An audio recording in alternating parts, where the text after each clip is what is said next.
Hello and welcome to the Gooner Talk, back again with you guys for another episode of what is the Arsenal News Show, joining you every morning at 8 a.m. UK time. Hope you're doing good. Hope you're doing well. You've made it to Friday. Congratulations. It's the end of the week. Good news, the weekend is almost here. Bad news, one Arsenal game left until a very long 6-week break, of which I am going to be certainly doing my absolute utmost to try and keep you Arsenal entertained over the next period of time in which we have international football to discuss. Plenty of international news to discuss in today's show, though, still. So you are going to have to deal with that. However, what I can promise you is continuous updates and coverage of Arsenal's build-up to the January transfer window, the return of the Premier League on Boxing Day, of course, and coverage of all the friendly matches that will be taking place during this period as well.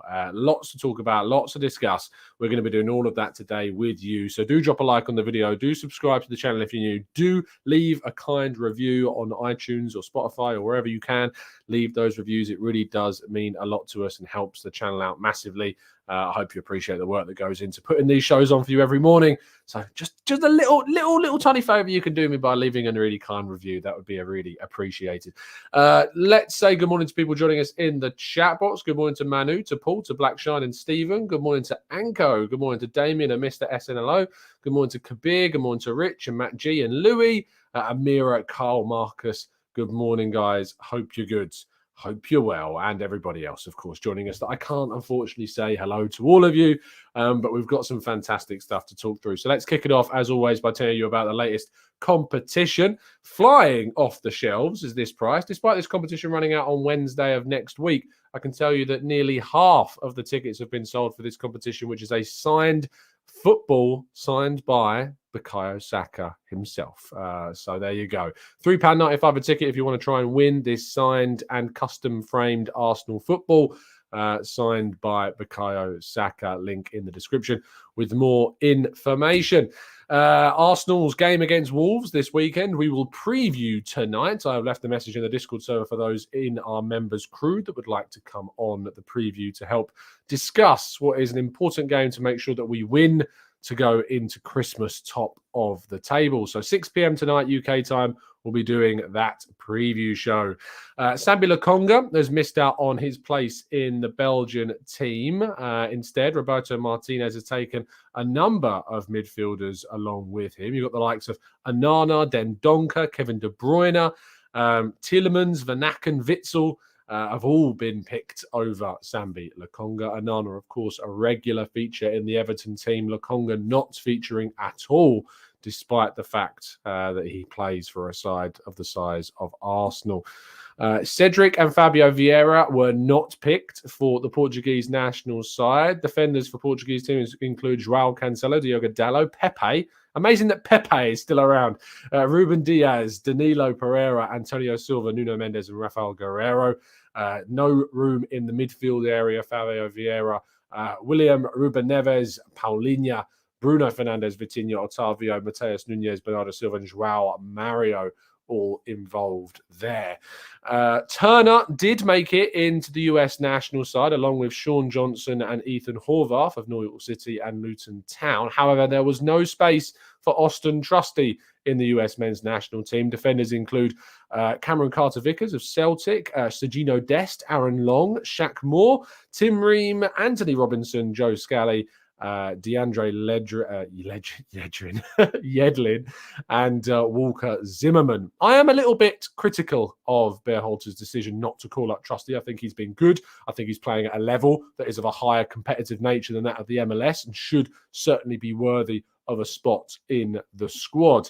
Lucas Torreira and Facundo Torres, Arsenal transfer target. Facundo Torres were both called up for the Uruguayan national side, as has a couple of Premier League, both past, present, and future. The likes of Palestri at Manchester United, Darwin Nunez, of course, at Liverpool, and both Luis Suarez and Cavani will both be going to the tournament along with Moy Gomez as well. William Saliba has said that he wants to follow in the footsteps of Robert Pires, Thierry Henry, and Patrick Vieira in his attempts to help France win the World Cup. He was, of course, selected, and there is an expectation that he could indeed start the tournament in a back three alongside Rafael Leao and Badiashile of Monaco. He wants to follow in their footsteps and try and lift the gold trophy once again, helping France reclaim their title that they won in Russia in 2018. Ramsdale, Saka, and despite some reports claiming to the contrary, Ben White have all been included in the England squad. An England squad that includes Jordan Pickford, Nick Pope, Aaron Ramsdale, Trent Alexander-Arnold, Conor Cody, Eric Dyer, Harry Maguire, Luke Shaw, John Stones, Kieran Trippier, Carl Walker, Ben White, Jude Bellingham, Conor Gallagher, Jordan Henderson, Mason Mount, Calvin Phillips, Declan Rice, Phil Foden, Jack Grealish, Harry Kane, James Maddison, who is very happy to be selected, Marcus Rashford, Bukayo Saka, Raheem Sterling, and Callum Wilson. A number of notable absentees. Did I say Rafael Leao in a back three for the Rafael Varane? Sorry, it's a Monday morning, not had my tea yet. Rafael Leao, I've got him on the brain, clearly. But yeah, a frustration, I think, for a number of people that the likes of Harry Maguire was picked over Fikayo Tomori. A little bit surprised that perhaps Ivan Toney didn't get selected. Tammy Abraham as well, another player that did not get selected for this group.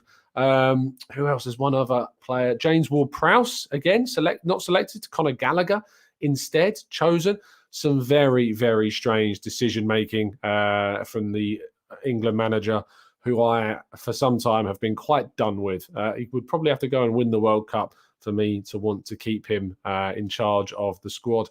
I think England need more. England need better. England need someone who can take this group to a piece of silverware on the international stage for the first time in more than 60 years. Is it 60 years? More than 50 years. Yeah, more than 50 years. Not 60 years yet. We're very close. But more than 50 years, absolutely.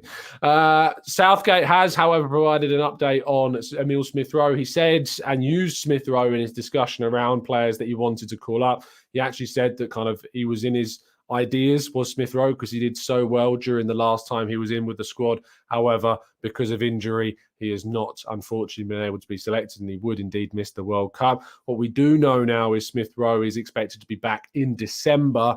Hopefully that means that he can come back into the team as soon as possible. Whether or not he'll be away with the team during those warm weather training camps, I would expect he might travel with the team, considering the fact the likes of Fabio Vieira, who was injured during pre-season, went out to the US. And I imagine that Emile Smith-Rowe will do that as well. So, yeah, certainly would be looking, hopefully, to see Smith-Rowe return to the Arsenal setup in the next couple of months.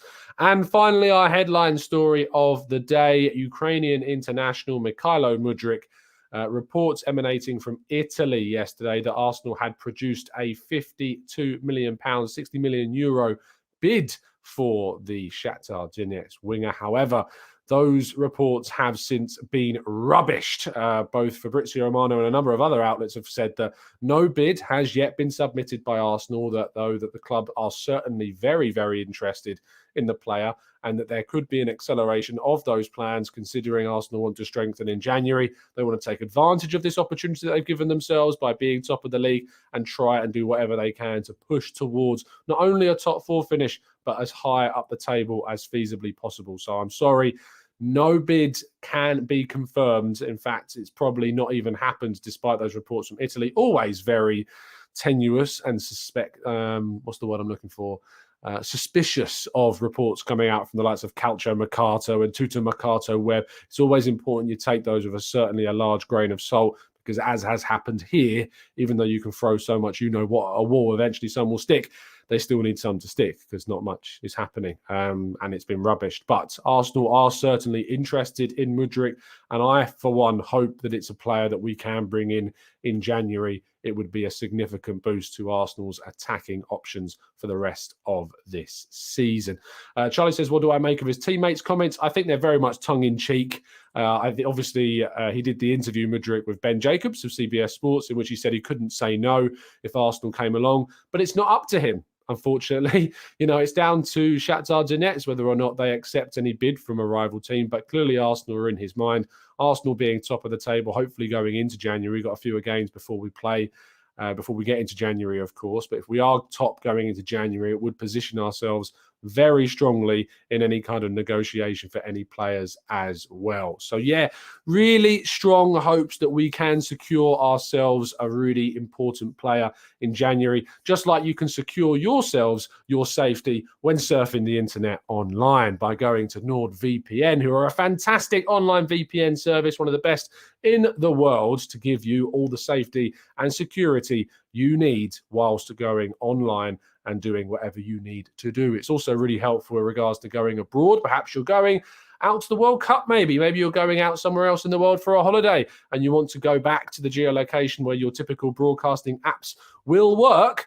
And fingers crossed, of course, that means you'll be able to use them in those countries. Please do check the details. It's definitely worth checking the details, whether you can use NordVPN in the country you're going to before you use it. But if you can, and you can indeed choose to use it, you can get a massive discount by going to nordvpn.com/Gooner to get not only 4 months free on top of your big discount, but also the fact that if you don't like the service, you've got a 30-day money-back guarantee as well. So that's nordvpn.com/Gooner. Be as secure as Arsenal's defence have been all season and get yourselves some safety whilst being online. Let's go to part 2 and your questions right after this.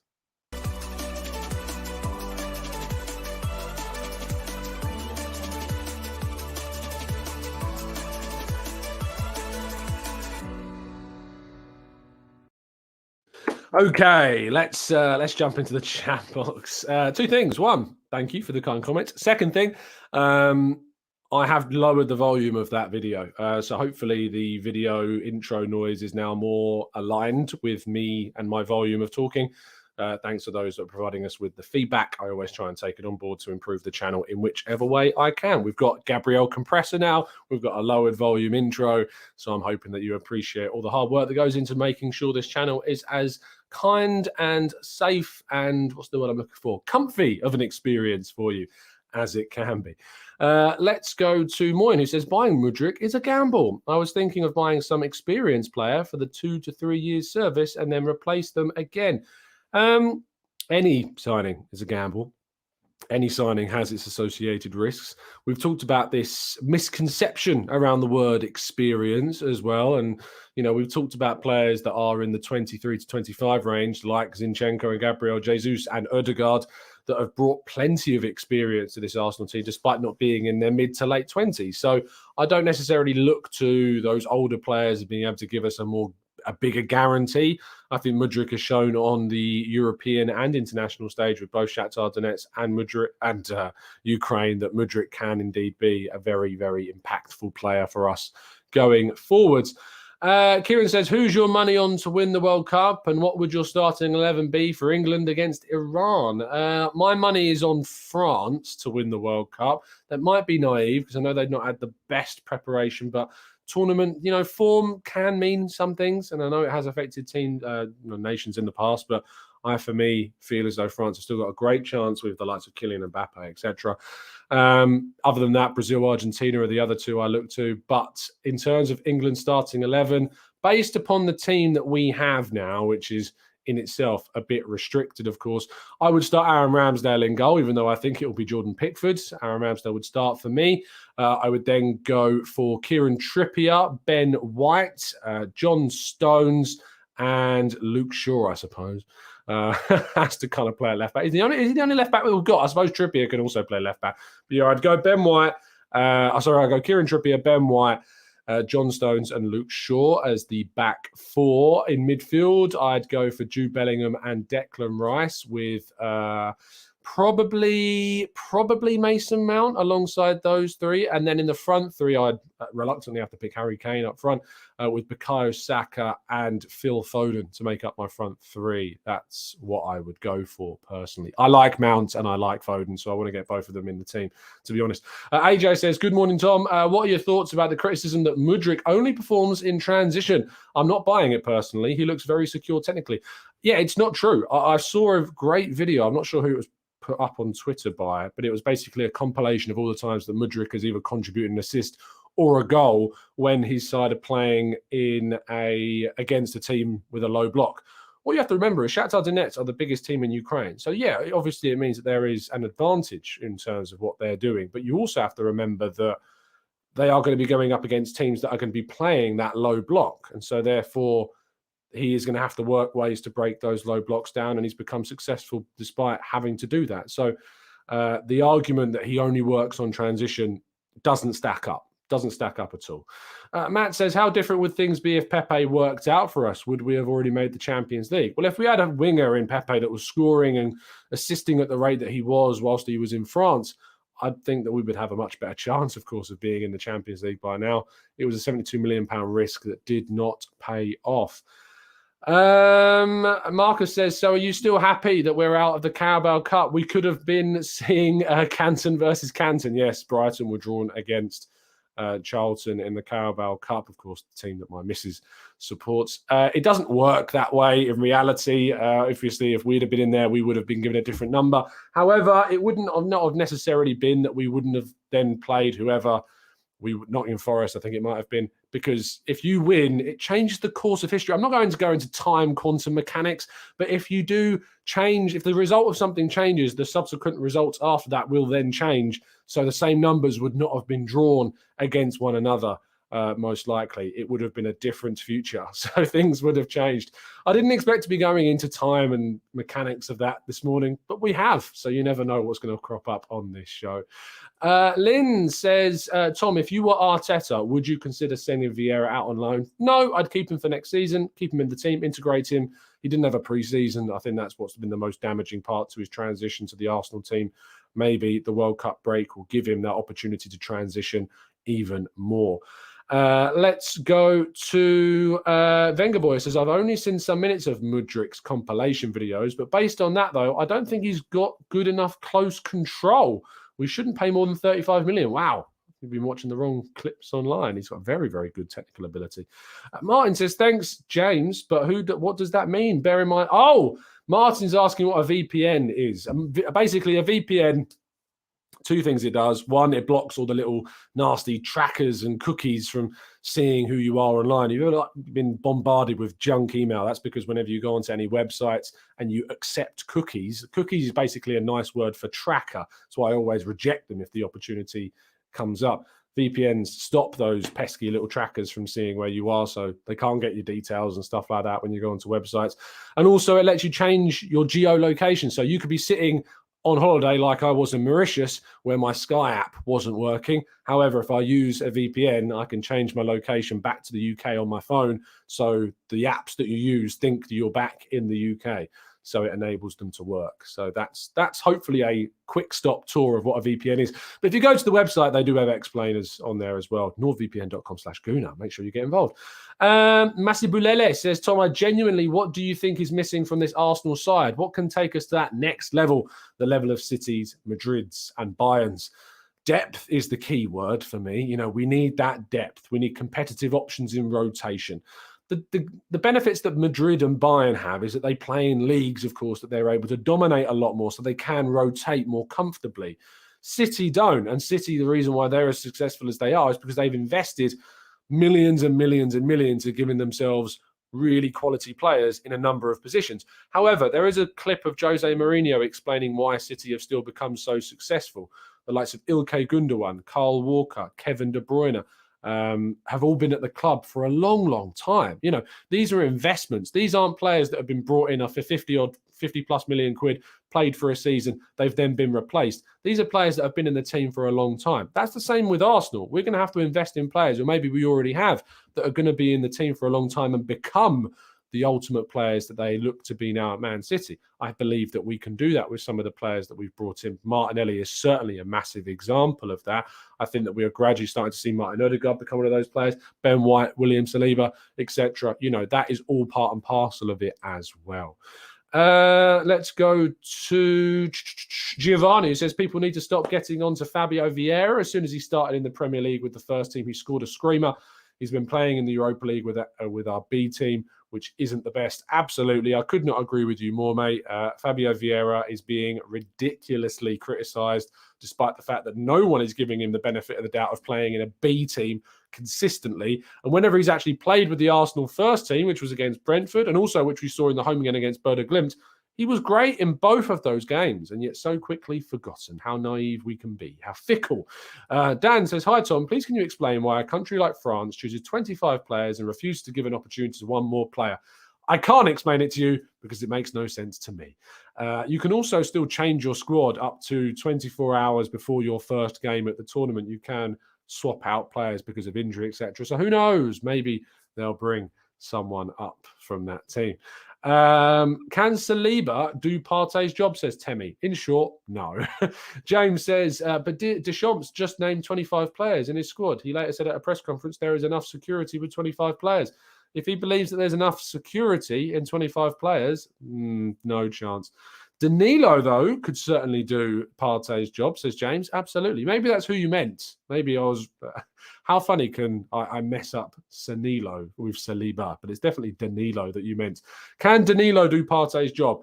Can't do it to the same level, but there aren't anyone that we can bring in that certainly can do Partey's job to the same level. But he certainly could do the same role as Partey and develop into a player that can do it to that level in the future. Ultimately, you are not going to be able to buy a player that gives you what Partey can give. What you can, though, is buy a player that can give you a percentage of what Partey can give with the potential to give you overall what Partey can give to the team. Masabulele says Saliba, White, Ramsdale, Zinchenko, Odegaard, Martinelli, Saka, Smith Rowe, Vieira. We can build on these players for the future. Absolutely. That's why we've bought them. Let's go to... I feel like I've missed some questions, so I'm going to scroll back up in the chat box. Let's go to... I feel like I may have even asked them at the wall now. I'm looking through the questions. Let's go to Charlie. Says, oh, we've already done that. What do we think of his teammates? NA says, Wilson over Ivan Toney. Perfect. Okay, then. Yeah, I don't necessarily agree with Toney not being selected. I don't particularly like Toney on a personal level, but I do think that on a footballing level, he absolutely deserved to be called up to the national team. I do believe Wilson did as well. I think Wilson deserves to be there, but I think you could have taken out potentially a midfielder for another forward. I think that's certainly something that we could have done instead. So, yeah, we'll have to wait and see what changes. Let's go to Nav, who says, who are you thinking is going to win the World Cup, Tom, or at least get to the finals? I think England will probably get to the last 16. As I say, I think France will win it, but I think England can get to the quarters. I don't really think they can go much further than that, unfortunately. They should be better, but they don't have a coach. Their coach limits them, in my opinion. Phil White says, will you be doing any World Cup content during the 6-week break, Tom? Yeah, I've got lots of plans for the 6-week break. Of course, the 8 a.m. shows will carry on. When we hit December, this show becomes the Arsenal transfer show. We always start the Arsenal transfer show a month before the window opens, and it finishes on the day the window or the day after the window closes. So make sure you tune in every morning at 8 a.m. for that. We'll continue to do these 8 a.m. shows. We'll be bringing you updates, of course, on how Arsenal's players are going. We're bringing you plenty of transfer updates. I'm going to do the loan roundup, of course, for the month leading up to the World Cup. We'll also be doing a tier list video summarising all the players. I'm going to be bringing you podcasters out. I'm going to be bringing you guests across this period as well. So make sure you're subscribed. Make sure you turn those notifications on because the content is not stopping. You'll be getting plenty of your Arsenal fix whilst the World Cup is going on. Mohammed says, do not think Arsenal will get Mudryk because the club wants 70 million euros, according to Romano. I think he will go for the cheaper option, but we must spend in January or we are jeopardising our season. I think the Mudryk still has a good chance of happening because you have to remember that 70 million euros can be made up in terms of instalments and bonuses. Arsenal will be looking to try and limit that cost as much as they can. But at the end of the day, a player is worth as much as what a club are willing to pay for them. That is the market price. If a club wants to keep hold of a player, it's because they value them more than the market price. That's how they end up staying. Olu says, hey, Tom, I see a lot of Hleb, maybe Pires in Mudryk. Who does he remind you of? I'm not the biggest fan of going back and saying X player reminds me of Y, just mainly because I just think that players are worthy of their own journey. There are similarities and traits that certainly can be compared, but I think Mudryk is going to be his own man ultimately in the future. Giovanni says, I think getting Danilo and having Partey and El Neni there would give Danilo time to learn from Partey without the pressure of having to play straight away. I think it would be a smart signing. Billy says, Mudryk signing makes more obvious that Arteta sees Smith Rowe as an 8 or a 10. I think with our system and time, Smith Rowe can be the left 8. Arteta has tried it once at the UEFA Europa League semi-final. He actually played him in a false 9 in that UEFA Europa League semi-final. He has played him in the left 8 role. We played it against Burnley last season. We've played it in a number of other games. It hasn't worked. I couldn't give you a single example of a game where Smith Rowe played left 8 and it was successful, because it hasn't been. We need him to develop more. We need him to transition differently if he's going to play there. It's going to take him a long time to do that, to do what Xhaka is currently doing, but I would not be trading Xhaka out for Smith Rowe in that role anytime soon at all. Who are the dark horses for the World Cup? Avisham says, great question. Who are the dark horses? Ooh. Difficult question. Uruguay have got a better team than I give them credit for. Ghana, you never know. It'd be nice to see an African team go all the way. Who else is there in the tournament that I feel like I'm forgetting? Denmark are never ones that you should write off too quickly either. Got some interesting players. So there's a few for you that, who knows, might end up going further than people might think they will do. No problem, Tony. Very kind indeed, and you're very welcome. Favourite kits? Probably England's away kit, the red one. Other than that, Belgium and Spain produce some very nice kits always. Serbia says Olu could be a dark horse. Switzerland, says Jonathan. Portugal, I wouldn't say that's a dark horse. I always think Portugal are rated as one of the highest teams in the world still. They won the Euros, of course. So I still think they're not necessarily described as being a dark horse, but I think there are certainly nations that might surprise a few people. Remember that Denmark got to the semi-finals of the Euros when England beat them. They can go far in tournaments, so let's wait and see. Anyway, we're going to wrap things up there. As I say, I'll be back this afternoon/evening at 6 p.m. UK time to bring you a preview show of the Arsenal game against Wolves. So make sure you turn on those notifications and set your alarms for then. Members, there's a little message in the Discord server if you would like to join me for that preview show. But other than that, it's been a real pleasure, as it always is. Drop a like, subscribe if you're new, get involved with our sponsors. And as always, up the Arsenal.